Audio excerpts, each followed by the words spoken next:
Oh yeah, yeah, absolutely. It's amazing.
Distinguished and honored guests, brothers of the Sons of Union veterans of the Civil War and the Reserve, ladies and gentlemen, for those who do not know me, I am Frank Tomasello.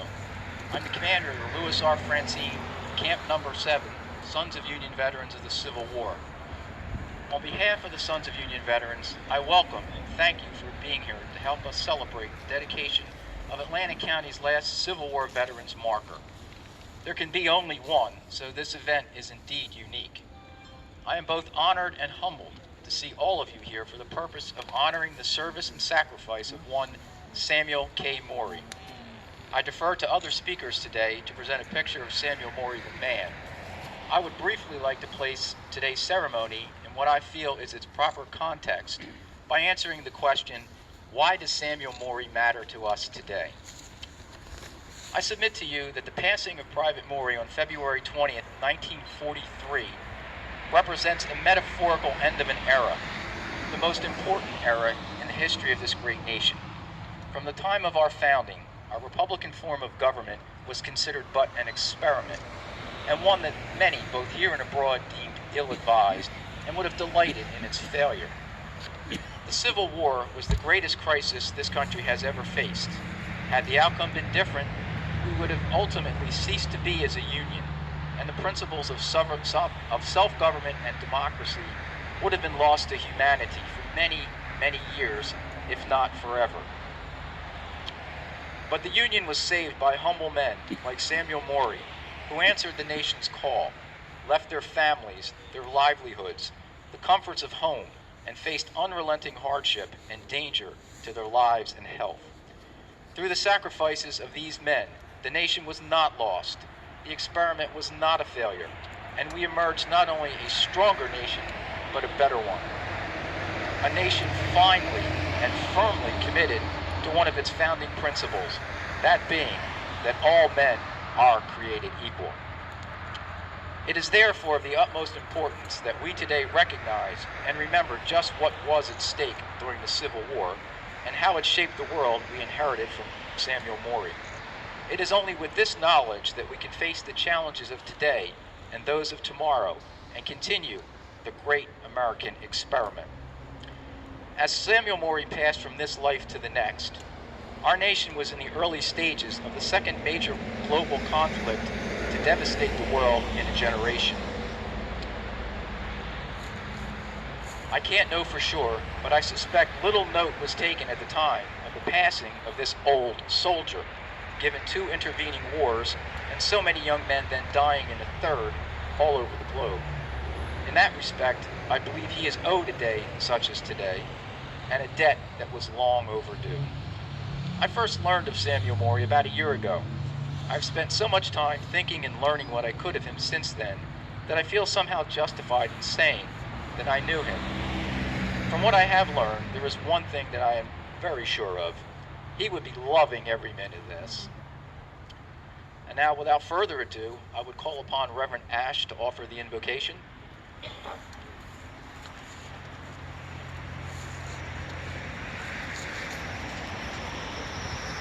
Thank you, Reverend Ash. Thank you, Frank. Let us pray. Almighty and eternal God, in Him we live and move and have our being. We gather here on this crisp, sunny November Saturday morning to dedicate this monument to Private Frank Morey, who died many years ago, but his death was the last veteran in Atlantic County of the Civil War. And so unite us in the spirit of this dedication. Keep us bound together in our commitment to peace and to freedom and justice. And join us as we remember him and all those who served in that Civil War. And be among us with your joy and your love as we share friendship, remembrance, and dedication. In the name of you, our Lord and our God. Amen.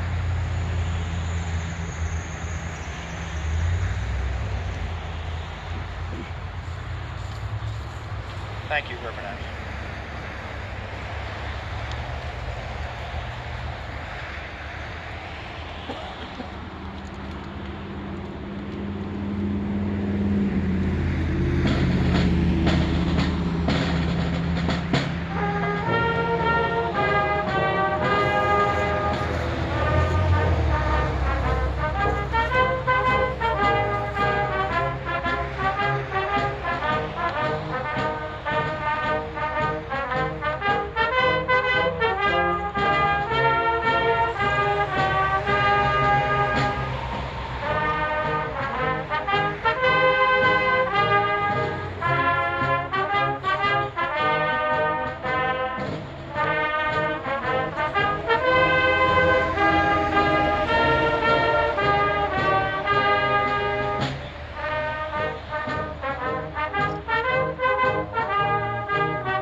this point, I would ask Tom Burke, representing the State Department, Sons of Union Veterans of the Civil War, to say a few words.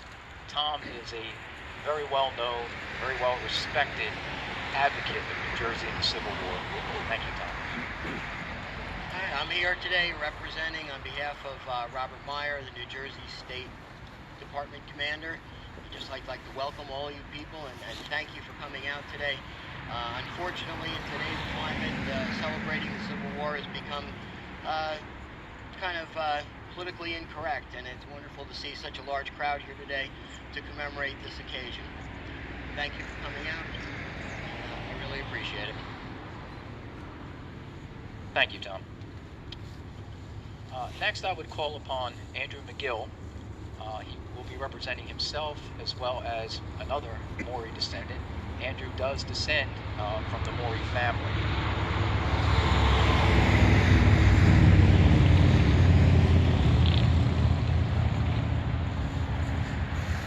Thank you, Andrew.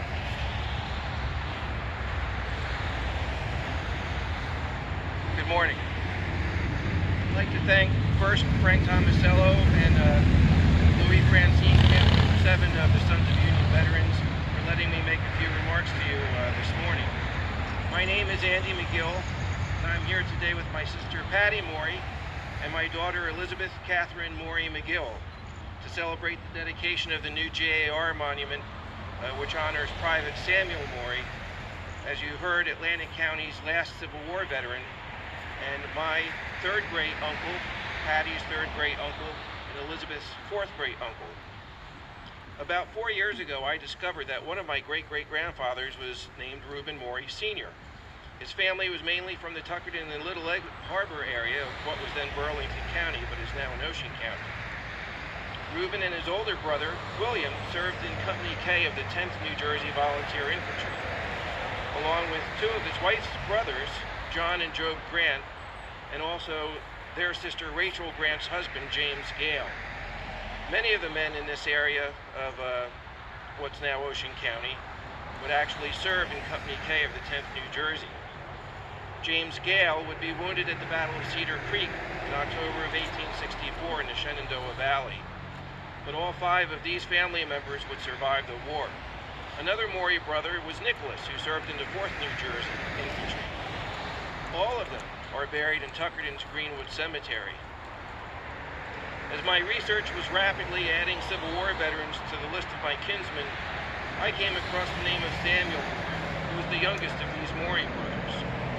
Somehow he ended up enlisting in the 13th Pennsylvania Cavalry in 1862 in Philadelphia. I learned through Ancestry.com that he lived to be 103 years old, having outlived most of his wartime comrades and fellow GAR members, living until 1943. I immediately sought out info on the 13th Pennsylvania Cavalry, and soon found a regimental history called One Good Regiment, written by Harold Hand, known as Sonny Hand.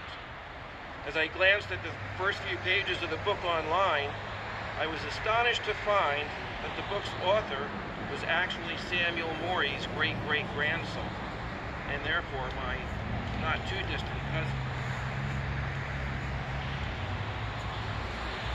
Needless to say, I bought the book and soon read all about the regiment's exploits and about where Samuel served while with the regiment. The book is well researched and written, and it has a lot of first-hand accounts from members of the regiment. I definitely highly recommend it to anyone who enjoys reading a good regimental history. It was really and truly an interesting regiment, first recruited as the Irish Dragoons by mostly Fenian officers, and intended to serve as part of Thomas Francis Marr's Irish Brigade. While it never actually did join the Army of the Potomac's famed Irish Brigade, it did serve in many of that Army's campaigns before actually ending the war in North Carolina as part of General William Tecumseh Sherman's cavalry corps.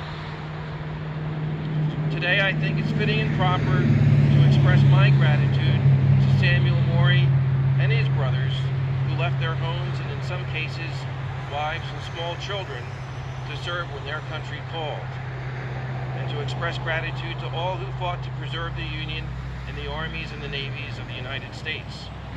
By their service and sacrifice, the rebellion was suppressed, and as Abraham Lincoln predicted, they nobly saved the last best hope of earth. Let us also acknowledge the gratitude we owe to all who have served in our nation's armed forces from the time of the Revolution up to the present. One such man brings us here today, a common soldier of the Civil Wars, Samuel Morey. Again, I wish to thank the Sons of Union veterans for their work in carefully cleaning Samuel's gravestone and in honoring his service and in recognizing his designation as Atlantic County's last Civil War veteran. My thanks also to everybody who participated in today's tribute, including the Honor Guard of the Company A 7th New Jersey SUV, Beck's Philadelphia Brigade Band, who's providing with such fine music, and to all who attended to share in this dedication and pay their respects to a common soldier of the Civil War.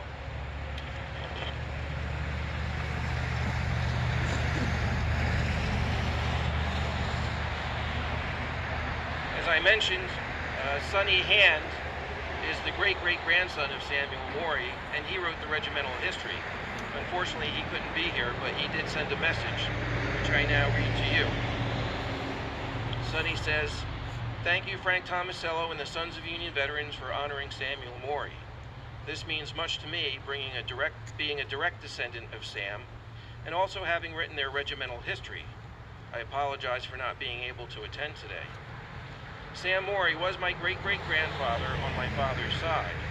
I spent my first 40 years of life in Mays Landing, and my entire family is from South Jersey. I currently reside in Washington State, but Mays Landing will always be my home. Much of my family is at rest here, including my younger brother, parents, grandparents, and many, many others." John F. Kennedy was president in 1962 when one of Sam Morey's granddaughters, Pearl Newman, intrigued this 10-year-old boy with a book on the Civil War, which I still own. Pearl's older sister was Anna Newman, who had married and given birth to my father. As I began to learn where Sam had been in the war, I started to compile the data about his regiment, and in November of 2000, I published One Good Regiment, the non-fictional account of the duty performed by the 13th Pennsylvania Cavalry. In 1995, I participated in an 8-day tactical event reenactment in Louisiana, recreating the Red River Campaign of 1864 on the same grounds as the 1864 campaign. The trenches and rifle pits can still be seen in the woods, as they can also throughout Virginia and in many other places. For a full week, about 3,000 of us marched, slept on the ground, ate rations, dropped from wagons, got soaked in the cold rains, and sweated when the sun came out, and fought 2 battles each day. The wagons and cannon with us were all horse-drawn, and we didn't see our cars or have access to electricity for the whole week. I don't know how the Civil War soldier did this for 3 years. However, after the war, there was a dramatic increase in divorce rates, as it is after most wars. Today, we honor one Union Cavalry private, an Irishman who served his country for 3 years and came home to an empty house. Samuel Morey was born in Bass River, Burlington County, New Jersey, on December 27, 1839, to John Morey and Rachel Camp. Sam's father passed away when Sam was 6 years old, and Sam needed to help provide for his family. When his mother passed away in 1861, just as the Civil War began, Sam was 22 years old. It's entirely possible that, like so many others at the time, he joined the Army because the $12 he would be paid each month would go a long way to help support the family. I have no documented proof of what actually caused Sam to join a Pennsylvania regiment while he lived in New Jersey. I do know that the regiment was initially Irish and it remained predominantly so. Sam may have actually responded to an Irish call for volunteers, possibly even from New York, rather than the state of Pennsylvania's call. Regardless of those facts, in August of 1862, Sam Morey enlisted in what was called the Irish Dragoons, which was initially the 116th Pennsylvania Volunteers, and quickly became the 117th, soon better known as the 13th Pennsylvania Cavalry. When Sam mustered in on July 14th of 1862, he was listed as 5 foot 10.5 inches in height, with blue eyes and dark hair, and he indicated that he was a farmer. Private Morey served in Company I of the 13th Pennsylvania Cavalry for his entire 3-year term of enlistment. The 1st Battalion, which was half of the regiment, trained outside Philadelphia and was transported to Baltimore, where the 2nd Battalion joined them sometime later. They trained as a full regiment for the first time at Camp Carroll, just south of Baltimore. As the smoke was clearing from the battlefield of Antietam, the regiment was sent into the combat zone, and by Christmas of 1862, they had arrived at Winchester, Virginia. In mid-June of 1863, while on a scout in the Shenandoah Valley, the 13th Pennsylvania Cavalry came face-to-face with the entire Confederate Army heading north. This Confederate campaign led to the Battle of Gettysburg. Completely overwhelmed, Private Morey and his regiment pulled back to Winchester, and then were ordered to retreat from there in the middle of the night. In the darkness, they were ambushed and scattered after being ordered to charge into a battery of Confederate artillery on a hill at Stevenson's Depot. During this 3-day disaster, the regiment lost all of the wagons carrying the regimental and company records. Essentially, none of the regimental papers from before June 16, 1863 have survived. There are no illnesses or outstanding notes on Sam Morey's muster slips, and his regiment is credited with involvement in many confrontations with the enemy during the war. In a post-war interview, he stated that he was recognized as being good with an axe, and in 1864 he was employed with the Pioneers, clearing roads and building bridges for the Army. Sam Morey served with his regiment under many of the generals whose names are already familiar to you. Most of their service was with General Phil Sheridan's Cavalry Corps in the Army of the Potomac. In early 1865, General Ulysses S. Grant asked for one good regiment of cavalry, and the 13th Pennsylvania Cavalry was chosen. They boarded boats at City Point, Virginia on the James River, and floated down to Wilmington, North Carolina, to march north with General Sherman's cavalry. The regiment remained in the Carolinas for 3 months, and after the end of the war, combating bands of guerrillas, Private Samuel Morey was finally mustered out with his regiment on July 14, 1865, in Raleigh, North Carolina. Sam Morey was illiterate, and the only documentation available after the war are random documents such as marriage records, census records, and pension records, which he signed with an X. I have no documentation of Sam being married before the war. However, there was one post-war document on which he stated that after the war, my first wife deserted me and went with another man. On July 30th, 1868, 3 years after the end of the war, Sam married in Egg Harbor City, New Jersey. He and his wife Mary had 6 daughters and a son between 1869 and 1882. One of his daughters is my great-grandmother.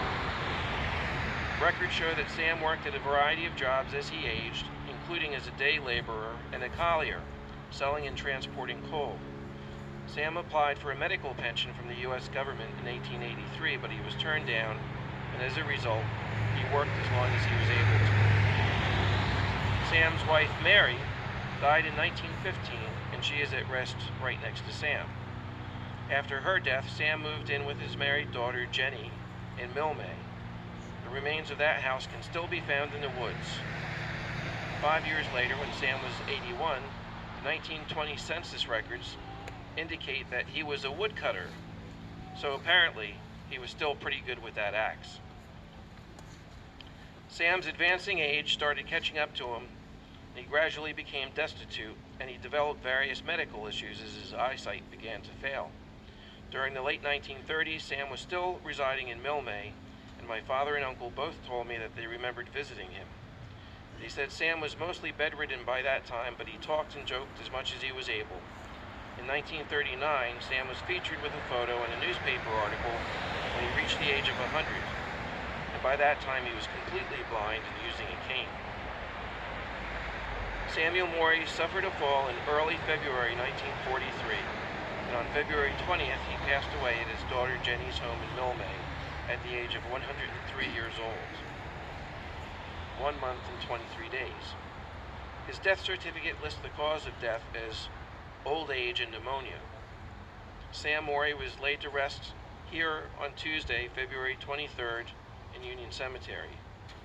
His headstone is a government-issued Civil War veterans marker, and he is also recognized as a member of the Sewell Post of the Grand Army of the Republic. We should always remember that the people who have shaped the world we now live in were a product of their times and not ours. The Civil War era is no exception. Today we're gathered to recognize and honor Sam, Mori, and all of the soldiers, North and South, who served in that era with Sam. Thank you very much.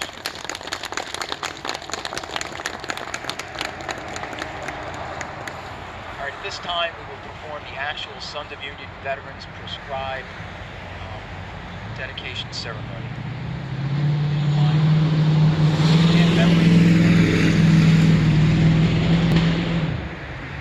The brothers of the camp performing the ceremony, please come forward and join me.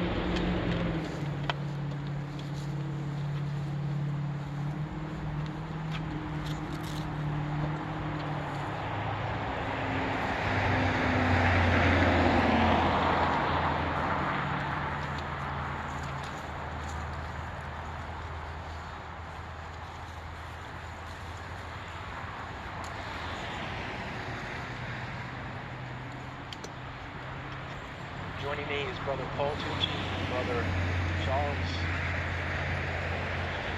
Charlie Morgan.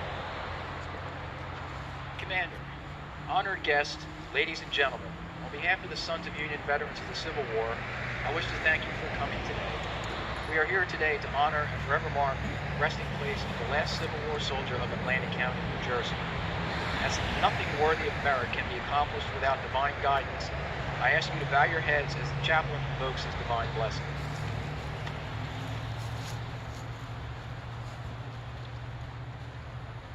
Supreme ruler of the universe, God of battle and of peace, we thank thee for this day and hour, for this blessed privilege of meeting here as sons of soldiers to pay homage to a nation's dead. We thank thee that in the day of trouble and the hour of danger, that thou, in thy infinite wisdom, raised up men who were ready to do battle, and if need be, to die, so that in this country might be preserved. Grant us, we beseech thee, a continuance of thy watchful care. Grant thy blessing upon these sacred ceremonies, consecrated as they are the memory of brave and loyal hearts who dared stand for the right and were not afraid to bare their breasts to a storm of steel in defense of human liberty, a united country, and the brotherhood of man. Bless our country, preserve it in purity and integrity. Amen.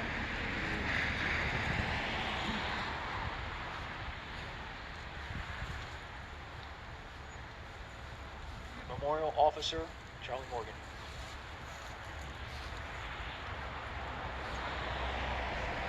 The reason we assemble today is best explained by past Commander-in-Chief Invocation when he addressed the last encampment of the Grand Army of the Republic in 1949.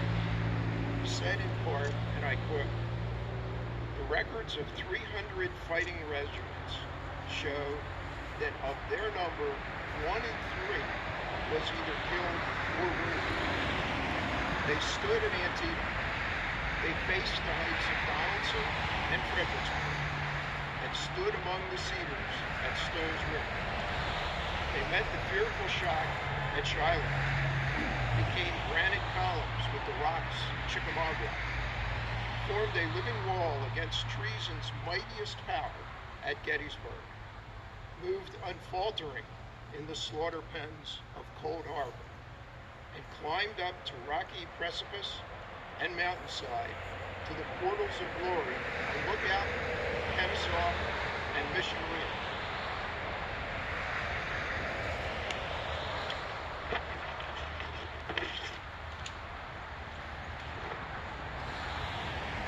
Can we comprehend the loss of human life?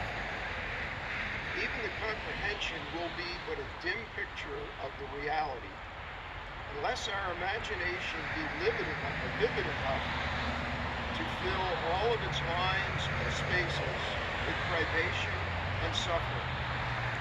Unless we can call up the summer's tempest and winter's sleet, unless we can behold them fording streams and battling alike with the enemy, ice and swift currents, marching day after day through swamps, standing on the lonely picket post until too wearied to even be wakeful. Unless we can behold the gaunt starvation making hollow the cheek, dimming the light of the eye. Unless we can see the long lines of shroudless bodies and hear the pitiful cry for water and the prayer for soup, I believe our imagination will come far short of reality. It was the privation, wounds, and death there. It was the suspense, loneliness, and suffering here. The roar of cannon and the crash of musketry on the plains and forests of the Southland were echoed by the cries of the orphans and the wail of the widows amid the vales and hills of the Northland. The blare of trumpets and bugles sounding charge yonder became the dry lamentation and the funeral dirge here. The outlay was not alone shattered limbs and wasted forms, but desolate hopes, ruined homes, and broken hearts. Not long after the piled death, not alone the piled death yonder, but the sacrifice and sorrow worse than death itself. In the shadow of 500,000 graves, in the daily presence of those that return diseased and broken down, with Libby still vocal in the echo of summer, with the memory of Belle Island, Salisbury, Miller, and Andersonville, lighted as though with lurid fires of hell, standing under the clouds of grief that darkened 500,000 homes, we proclaim a roll of honor of the Grand Army of the Republic. That roll was made and completed in days of old. It was written with the red blood from human hearts, its letters more bright and more precious than were they writ in the purest gold. They were effaceably burned on the pages of life. Therefore, we, the sons of Union veterans of the Civil War, gather at this memorial in sacred memory of our fathers and their sacrifices. End of quote. If I may be so bold as to quote from the epitaph from another time and place, quote, "Tell them of us and say, for their tomorrow we gave our today." End quote. As all veterans gathered here are aware, a soldier cannot leave their post without properly being relieved. Private Samuel Mori, you are now relieved. I have the post. Rest in peace.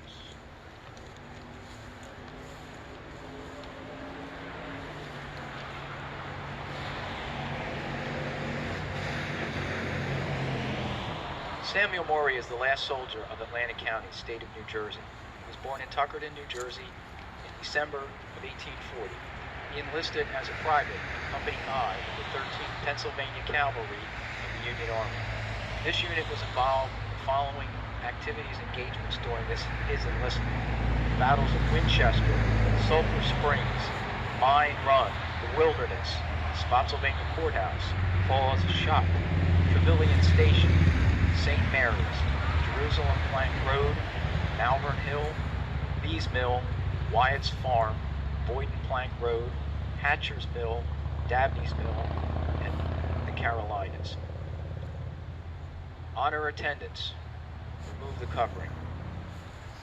At this point, I would ask the Morey descendants to come forward.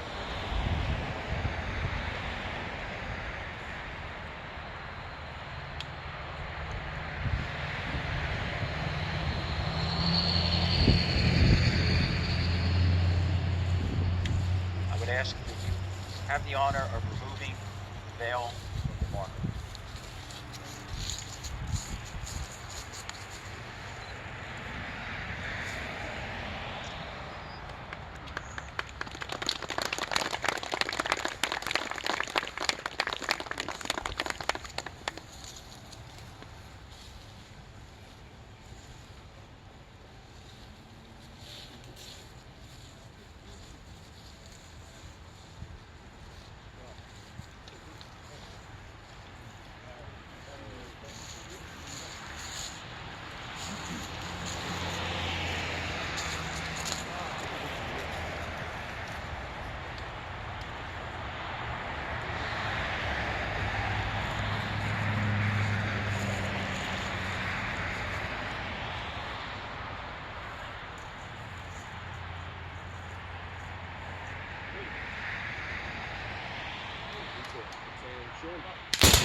Heavenly Father, we again ask your blessing on all here and your protection as we depart this hallowed ground.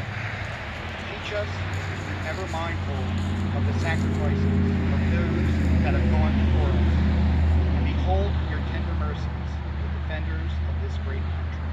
Amen.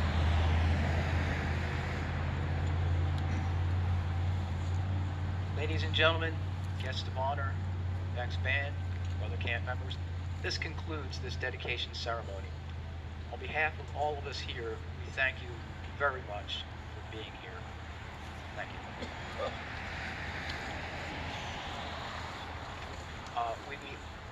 We'd be honored if you would join us at the Fellowship Hall, Presbyterian Church, 6001 Main Street for refreshments.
Good to see you. After this election, I'll get my paperwork in, I promise. Come on. I promise. I'm going to do it. I'm going to do it. I'm going to do it. I'm going to hold you to You it. hold me to it. I'm going to do it. It looks amazing. It's all around cleaning all the groups. me, it's not about us, it was about them. And one them in particular, and that was Sam Morey. And that's all I care about. But I appreciate the accolades. Thank you. Put it together, Frank.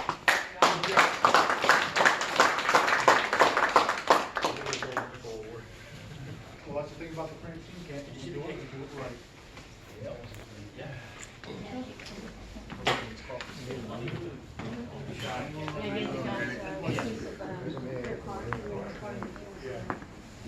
Let's take a random picture. You're not wanted or anything, or you're not honest or anything. What are you talking about?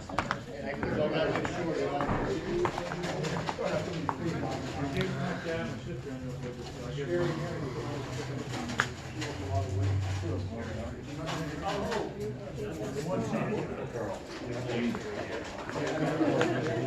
Nice spread, huh, Dad?